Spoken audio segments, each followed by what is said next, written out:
حقیقت کا مطالعہ کرتے تو پتہ چلتا ہے کہ جلاد وہ جگہ تھی جہاں پر ادویات بیچی جاتی تھی، لائی جاتی تھی، اور وہاں سے لوگ دوسرے علاقوں میں لے کر جاتے تھے۔ تو یہاں پتہ چلتا ہے کہ جلاد میں روغن بلسان کیوں نہیں ہوگا۔ دیکھیں جی، آج کے دور میں اگر دیکھ لیں تو لاک ڈاؤن میں جب سب کچھ بند ہو گیا تھا تب بھی کھانے کی چیزیں، ادویات اور باقی چیزیں سب کچھ ہمارے لیے موجود تھیں۔ اسی طرح سے یہاں جو سوال خدا کا بندہ کر رہا ہے وہ بہت زبردست ہے۔ کیا جلاد میں جو دوائیوں کی منڈی ہے روغن بلسان نہیں؟ اور دوسرا سوال اس سے بھی زبردست ہے، کیا وہاں کوئی طبیب نہیں؟ جہاں دوائیاں بکتی ہیں وہاں آج کل کے دور میں کیمسٹ ہوتے ہیں، لیکن قدیم دور میں وہاں پر طبیب ہوتے تھے جو لائی جانے والی جڑی بوٹیوں کو دیکھا کرتے تھے، خریدا کرتے تھے اور ان کو تیار کر کے آگے بیچا کرتے تھے۔ تو یہ کیسے ہو سکتا ہے کہ ایک ایسی جگہ جو منڈی ہے جہاں دنیا سے چیزیں لا کر بیچی جاتی ہیں اور دوسرے ممالک میں پہنچائی جاتی ہیں؟ کیونکہ اگر آپ غور سے دیکھیں تو جو فلسطین کا علاقہ ہے جسے موجودہ دور میں اسرائیل کہتے ہیں، یہ 3 بر اعظموں کے سنگم پہ ہیں۔ اس لیے 3 بر اعظموں کی جو تجارت تھی وہ اس روٹ سے ہوتی تھی۔ اس لیے جو سوال ہے وہ بڑا زبردست ہے کہ کیا جلاد میں روغن بلسان؟ وہاں تو ڈھیروں کی تعداد میں ہے، وہاں تو بڑی مقدار میں روغن بلسان ہے، اور پھر وہاں کوئی طبیب نہیں؟ یہ کیسے ہو سکتا ہے؟ وہاں تو ہر دکان میں بیٹھنے والا طبیب ہی ہوگا، حکیم ہی ہوگا، حکمت کو جاننے والا ہوگا۔ اور جو آخری بات ہے وہ اس سے بھی کمال اور دردناک ہے، اور وہ یہ ہے، میری بنت قوم کیوں شفا نہیں پاتی؟ دوائی بھی ہے، دوائی دینے والے حکیم بھی ہیں، لیکن دوائی کو لے کر استعمال کرنے والے کی نیت درست نہیں ہے، وہ خدا کے کلام کی تابعداری کرنے کے لیے تیار نہیں۔ کئی مرتبہ جب بیماروں کو دوائی دی جاتی ہے تو کئی لوگ مذاق میں دوائی کو ویسٹ کر دیتے ہیں، وہ درست طور پر کھاتے نہیں، کیونکہ وہ اپنی بیماری سے نجات حاصل ہی نہیں کرنا چاہتے۔ وہ سمجھتے ہیں ٹھیک ہے، ہماری زندگی جیسے چل رہی ہے ٹھیک ہے، لوگ ہماری کیئر کر رہے ہیں ٹھیک ہے، ہمیں پیار کر رہے ہیں ٹھیک ہے، ہماری دیکھ بھال کی جا رہی ہے، ڈاکٹر ہماری دیکھ بھال کر رہے ہیں، نرسز ہماری دیکھ بھال کر رہے ہیں، بس ٹھیک ہے، وہ سیٹسفائیڈ ہوتے ہیں اپنی اس زندگی سے۔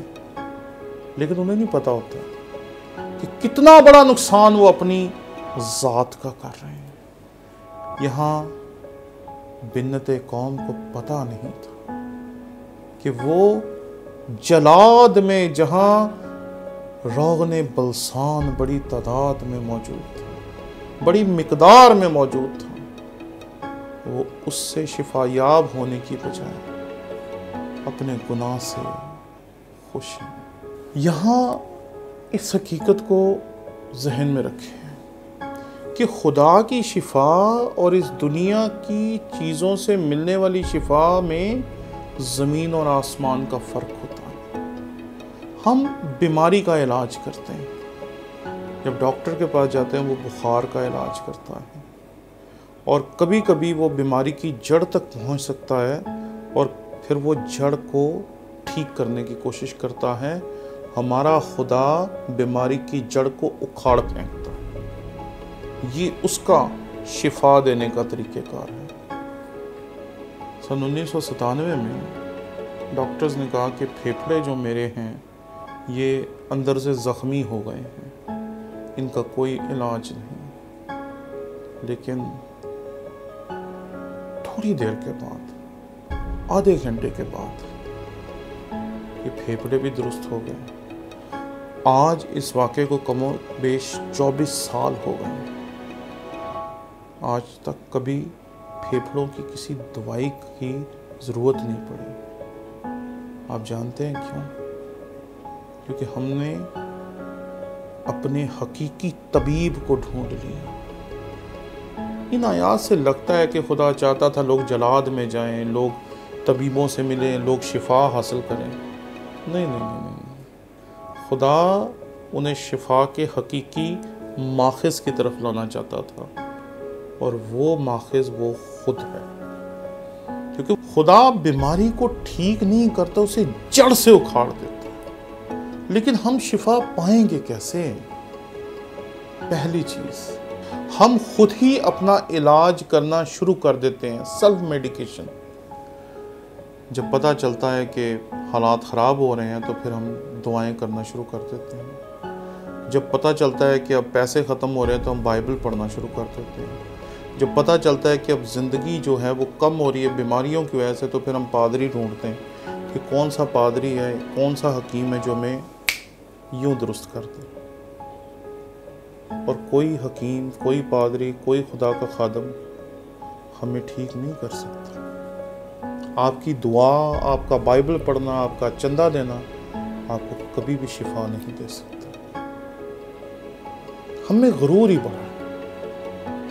ہم فلاں سے دعا کیوں کروائیں، ہم فلاں کے پاس کیوں جائیں۔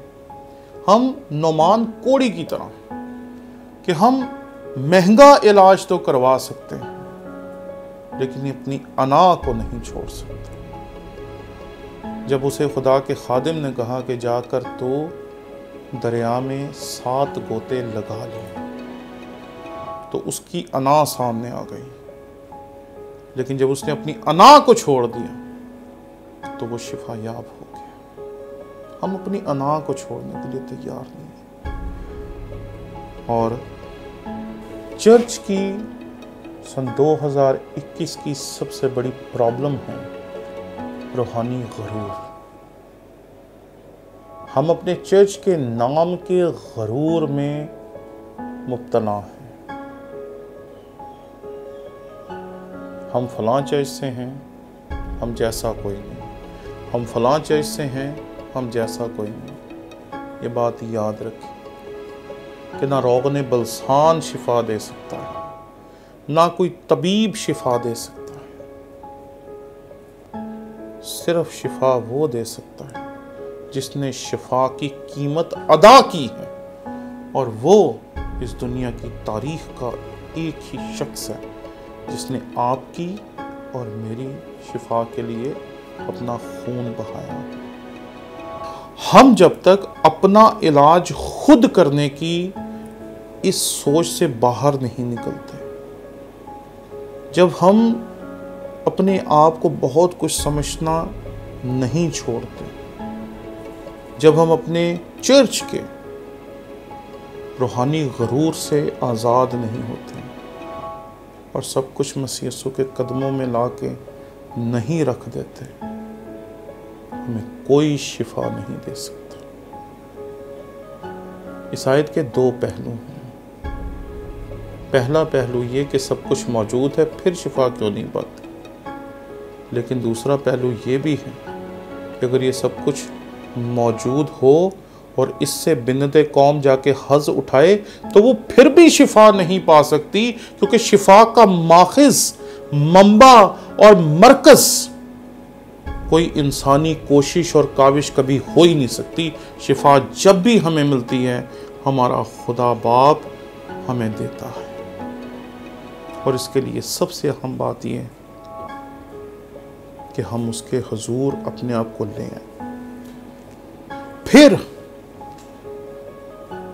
روغن بلسان بھی ہم پہ اثر کرنا شروع کر دے گا، طبیب بھی حکمت سے ہمارا علاج کرنا شروع کر دیں گے، اور تب بنت قوم شفا پانا شروع ہو جائے گی، کیونکہ شفا کا منبع جو ہے وہ آپ کی زندگی میں داخل ہوگا اور آپ کی زندگی سے تمام چیزوں کو اکھاڑ کر پھینک دے گا۔